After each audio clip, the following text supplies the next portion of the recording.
ជួយសួរអ្នកទាំងអស់គ្នាខ្ញុំមីឡូថ្ងៃនេះខ្ញុំមកបន្តសាច់រឿងស្នេហាចៃដន្យដើម្បីកុំឲ្យខាតពេលរបស់អ្នកទាំងអស់គ្នាយូរតាមដានភាពបន្តជាមួយអ្នកមានដូចតទៅខណៈពេលនេះដែរទូប្រុសកំពុងទៅដោះអាវក្រែរបស់គាត់ចេញជាមួយនៅនាឡិការបស់គាត់ផងដែរភ្លាមនឹងក៏ស្រាប់តែបាននឹកឃើញពីស៊ីនចៅដែលបានចាប់ដៃរបស់ស៊ូយីអំបញ្ញមិញនេះហើយយើងមិនទាន់ដឹងដូចគ្នាថាទូប្រុសកំពុងតែគិតបែបណាចំពោះរឿងនេះតែភ្លាមនឹងដែរស៊ូយីក៏បានទៅហៅគាត់និងបានសួរគាត់ថាហេតុអីបានជានៅសោកគាត់ក៏មករកនាងអញ្ចឹងដោយទូប្រុសបានទម្លាក់នាឡិការបស់គាត់ចុះជាមួយនឹងកៅអៅរបស់គាត់ផងដែរតែគាត់បែរជាចាប់មុខរបស់ស៊ូយីវិញគាត់បានយកដៃរបស់គាត់មកខាងទៅខ្ទាស់ដៃរបស់ស៊ូយីឡើងទៅខាងលើហើយគាត់ក៏បានធ្វើការចាប់ផ្ដើមថាបនាងយ៉ាងស្រាប់សារតែម្ដងកម្លាំងរបស់ស៊ីយ៉ាំបានរុញស៊ូយីទៅខ្ទប់ទ្វារនឹងក៏បានធ្វើឲ្យទ្វារញ័រស៊ីនចៅអានេះគេក៏បានឃើញផងដែរគេបានខំប្រឹងហៅស៊ូយីពីខាងក្រៅទៅក៏ប៉ុន្តែមិនបានឮសំឡេងតបនោះទេឲ្យទៅតបជាមួយនឹងគេមិននឹងការទៅបើទូប្រុសកន្លែងទៅបិទមាត់របស់នាងឯនេះស៊ូយីក៏ខំប្រឹងរើដែរដើម្បីដកដៃរបស់នាងទាំងសងខាងចេញនាងក៏បានកាត់ផងដែរថាវាគឺជារឿងដែលគួរឲ្យអាម៉ាស់ណាស៊ូយីថែមទាំងបានខំប្រឹងគិតពីការថែបរបស់គាត់ទៀតផងនាងបានប្រាប់អាស៊ីយ៉ានឈប់តែប៉ុណ្ណឹងទៅគឺបានហើយសេតទូប្រុសក៏បានអស់សំណើចឡើងម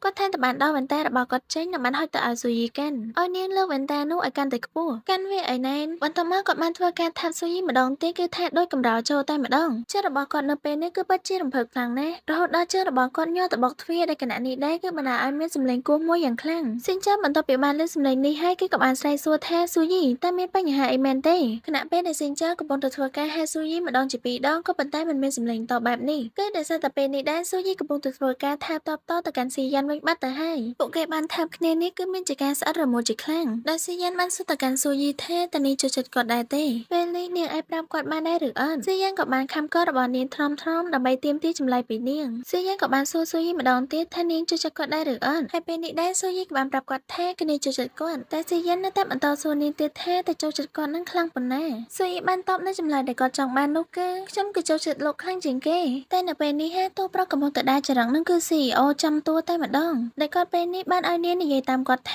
ាអូននិយាយទៅគឺអូនចូលចិត្តបងតែម្នាក់ប៉ុណ្ណោះចាគឺអូនចូលចិត្តបងតែម្នាក់នោះទេស៊ូយីបន្តអោនចូលទៅខ្សឹបដាក់ត្រចៀករបស់គាត់ទៀតថាគឺតាំងតែពីដើមមកអូនចូលចិត្តបងតែម្នាក់ប៉ុណ្ណោះសិតតែភ្លាមនឹងដែរទូប្រុសក៏បានលើកពណ៌ស៊ូយីដែលគាត់នឹងថែមតែបានយកមុខរបស់គាត់នឹងទៅខ្ទប់ជាមួយនឹងករបស់ស៊ូយីទៀតផងរួចពីនឹងទៅគាត់ថែមតែបានទាមទារឲ្យស៊ូយីនឹងថែបគាត់វិញផងដែរនិយាយពីថាស៊ូយីនាងលងអៀនលងគៀបគាត់ជាប់តែម្ដងតែនាងក៏បានព្រមថែបគាត់តាមនឹងពេលនោះទូប្រុសបានសម្លឹងមើលស៊ូយីក៏បានគិតផងដែរថាខ្ញុំនៅតែបន្តការស្វែងរកដើម្បីបញ្ជាក់ពីនាងហើយខ្ញុំមិនប្រកាសនោះទេរហូតដល់ខ្ញុំឃើញទឹកភ្នែករបស់នាងហើយឲ្យប្រកាសថានាងគឺពិតជាមានខ្ញុំក្នុងចិត្តរបស់នាងពិតមែនទូប្រុសក៏បានសម្លឹងផងគិតផងតែម្នាក់ឯងក៏ប៉ុន្តែពេលនោះស៊ូយីក៏បានហៅគាត់ថាស៊ីយ៉ានឈប់សម្លឹងមើលទៀតទៅតែបងកំពុងតែសម្លឹងមើលអីហ្នឹងទូប្រុសក៏បាននិយាយទៅវិញថាគឺសម្លឹងមើលអូនដែលចាញ់ក្នុងការថែបរបស់បងវាគឺជារូបភាពបំផន់ភ្នែកដែលមានតែបងក្នុងការភ្នែករបស់អូននិងទឹកភ្នែកនេះវាពិតជាគួរឲ្យស្រឡាញ់ណាស់និយាយពីថាស៊ូយីអៀនមែនទេនេះក៏បានបន្តគាត់ថា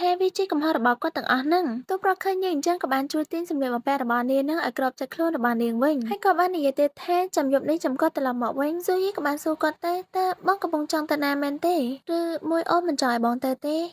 ប្រកាសហើយធ្វើខ្លួនឲ្យល្អកុំតន់គេងអីរងចាំបងត្រឡប់មកវិញណាហើយអូនត្រូវចាំថាកុំបើកទ្វារឲ្យមនុស្សចម្លែកអីសោះថាហើយទោះប្រក៏បានបើកទ្វារចេញមកខាងក្រៅវិញពេលដែលស៊ីនចៅឃើញបែបនេះគេបច្ចុប្បន្នខ្លាំងមែនទែនដោយដំបូងនឹងគេមិនតបានស្គាល់ថាអ្នកដែលវាយគេនោះគឺជាស៊ីយ៉ាននៅឡើយទេទើបតែពេលនេះទេគេក៏បានឃើញមុខជាមួយនឹងស្គាល់ផងដែរថាអ្នកនោះគឺពិតជាស៊ីយ៉ានពិតមែនស៊ីនចៅក៏ថែមទាំងត្រូវមកឈរមើលស៊ូយីជាមួយនឹងស៊ីយ៉ានស្វីនមកគេទៀតដល់ពេលឃើញរូបរាងគេអញ្ចឹងតែឡើងចង់សើចមិនទេអ្នកនរគ្នាគេបានគិតទៀតថាមិនដឹងថាគួរត្រូវអាណិតខ្លួនឯងនឹងមិនទេដែលត្រូវនៅមាត់ទ្វារស្ដាប់ពួកគេតាំងពីដើមរហូតដល់ចប់ហើយភ្លាមនឹងទូប្រុសក៏បាននិយាយឡើងមកថាសុំកុំបង្ហាញខ្លួននៅចំពោះមុខនាងទៀតអីលោកគួរតែដឹងហើយថាលោកកំពុងឆ្លងកាត់ចំណូលរបស់ខ្ញុំមែនទេដែលនេះរបស់គាត់នឹងគឺបានន័យថាស៊ីនចាំមកកាត់មុខកាត់មាត់របស់គាត់អីចឹងទៅស៊ីនចាំក៏បានបោកភ្នែកឡើងធំនៅពេលដែលទូប្រុសងាកមកជាមួយនឹងទឹកមុខដ៏កាយរបស់ស៊ីយ៉ានផងដែរតែមើលទៅគេប្រហែលជាបានឃើញស្នាមនៅជាប់មាត់របស់ទូប្រុសដូចគ្នាទើបបានជាគេបោកភ្នែកធំបែបនេះទូប្រុសនៅតែបន្តនិយាយគំរាមគេទៀតថាប្រសិនបើថ្ងៃនេះមេរៀនដែលយើងបានប្រដៅឯងមិនទាន់គ្រប់គ្រាន់ឯងនៅតែមកបំពេញការនិយាយរបស់យើងនោះជាច្បាស់ថាយើងនឹងធ្វើឲ្យឯងរស់ពិបាកជាងស្លាប់ទៅទៀតពេលវេលាក៏បានកន្លងផុតទៅហើយពេលនេះទូប្រុសក៏បានទៅវិញផងដែរនៅសល់តែស៊ូយីជាមួយនឹងសានកំពុងទៅនិយាយគ្នាដោយបងសានក៏បាននិយាយថាយន្តហោះរបស់គាត់នឹងត្រឡប់មកដល់ទីក្រុងជានៅយប់ស្អែកអញ្ចឹងហើយក៏បានផ្ដាំឲ្យស៊ូយីកុំភ្លេចទៅយកគាត់ផងពេលដែលគាត់បាននិយាយបែបហ្នឹងចប់ហើយសល់តែស៊ូយីតបទៅគាត់វិញថាបងឯងបាច់មកទេគឺខ្ញុំអត់មានពេលសម្រាប់បងឯងឡើយនាងក៏បានប្រាប់គាត់ពីមូលហេតុដែលនាងរវល់នឹងដែរគឺរវល់ជាមួយនឹងស្នេហារបស់នាងនឹងបងសានក៏បានសួរនាងវិញទៅភ្ញាក់ផ្អើលថាហាលឿនយ៉ាងនេះហ៎ក្រែងយប់មិញទៅតែត្រឡប់មកពីសហរដ្ឋអាមេរិកវិញមែន មែន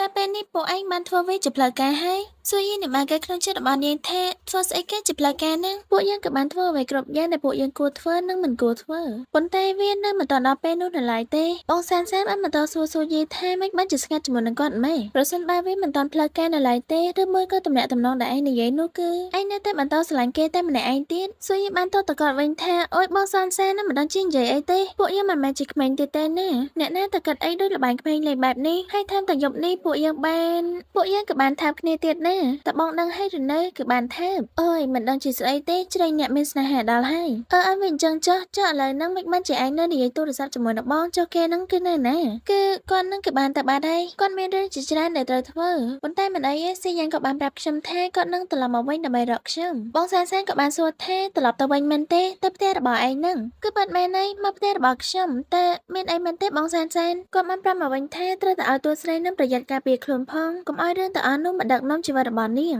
កុំដោយសារតែរឿងទាំងអស់នោះត្រូវបង្ហាក់គោលដៅចុងឆ្នាំរបស់ឯងឲ្យសោះណានៅពេលដែលបានលើគាត់និយាយបែបហ្នឹងសួរយាយក៏បានសួរបកវិញថាមិនក៏បងសានឯងនិយាយបែបនេះអញ្ចឹងអីយ៉ាបើមិនមែនដោយសារតែរឿងបែបនោះទេហេតុអីបានជាគាត់ត្រឡប់មកផ្ទះវិញពាក់កណ្ដាលអន្ត្រាតបែបនេះមិនក៏គេនឹងមិនទៅផ្ទះរបស់គេទៅចាំបាច់ឲ្យតម្រុយថាមកផ្ទះរបស់ឯងវិញសេះតែមានណាពេលហ្នឹងតួស្រីក៏បាននឹកឃើញសម្ដីតួប្រុសហ្នឹងថាកុំឲ្យនាងនឹងដេកចោលគាត់អីឲ្យនាងនឹងរងចាំគាត់សិនទៅសួរយាយបានគិតរឿងទាំងអស់បងមកវិញនេះក៏មានអារម្មណ៍ថាវាគឺប្រហែលជាបែបហ្នឹងមែនហើយខ្ញុំត្រូវតែចេញទៅទិញប្រដាប់ការពារ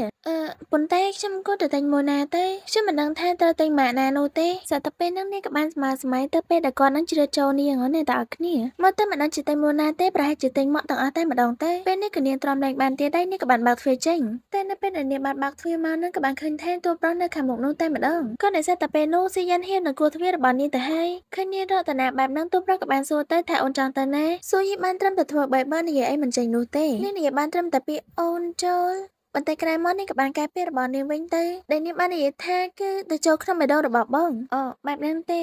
ចឹងអូនក៏ឲ្យបងចូលក្នុងបេះដូងរបស់អូនផងទៅពេលហ្នឹងស៊ូយីក៏មានអារម្មណ៍ដឹងដែរថាខ្លួនរបស់គាត់ហ្នឹងគឺពិតជាត្រជាក់ខ្លាំងមែនទែនហើយថែមទាំងមានអារម្មណ៍ថាធំក្លិនស្រាលមកភាយទៀតសេតតែពេលហ្នឹងទូប្រុសក៏បានអូដៃនាងចូលមកក្នុងតែម្ដងសេតតែពេលហ្នឹងស៊ូយីក៏បានសួរគាត់ថាតើលោកត្រូវជាអីជាមួយនឹងខ្ញុំហេតុអីមិនជាលោកមកចូលក្នុងផ្ទះរបស់ខ្ញុំបែបនេះទូប្រុសក៏បានសួរនាងទៅវិញថាខ្ញុំគាត់បានប្តេជ្ញាខ្លួនទៅលើស្លឹកបន្តិចដោយក៏បន្តនិយាយទៀតគឺជាម្ចាស់ផ្ទះរបស់នាងលើបែបនេះស៊ូយីក៏បានកើតក្នុងចិត្តរបស់នាងថាអីគេសំបីតែផ្ទះរបស់ខ្ញុំកំពុងតែស្នាក់នៅនេះក៏ជារបស់គាត់ដែរទេបែបនេះវាគ្មានអីចម្លែកទេដែលគាត់ចង់ទៅក៏ទៅចង់មកក៏មកស្រាប់តែទូប្រុសក៏បានទីកដៃរបស់នាងនឹងយកមកអោបតែម្ដងគាត់ថាតែបាននិយាយទៀតថាអូនមិនហ៊ានចូលក្នុងបេះដូងរបស់បងទេឬនិយាយបណ្ដាគាត់បានថានាងបណ្ដាទៀតណោះនិយាយបន្ថែមស្វេតខ្លាំងមែនទែនភ្លាមនឹងដែរតួស្រីក៏បានសួរស៊ីយ៉ានថាស៊ីយ៉ានបងងុយទៅហើយឬនៅហ្នឹងស៊ីយ៉ានបានតបនាងវិញថាគាត់គឺមានខ្លាំងបារីជាមួយនឹងគ្រឿងស្រវឹងនៅជាប់ខ្លួនអញ្ចឹងហើយក៏បានចូលផ្ទះសំណាក់ដើម្បីងុយទឹកហើយឯងតែបងក៏ស្រវឹងដែរមែនអត់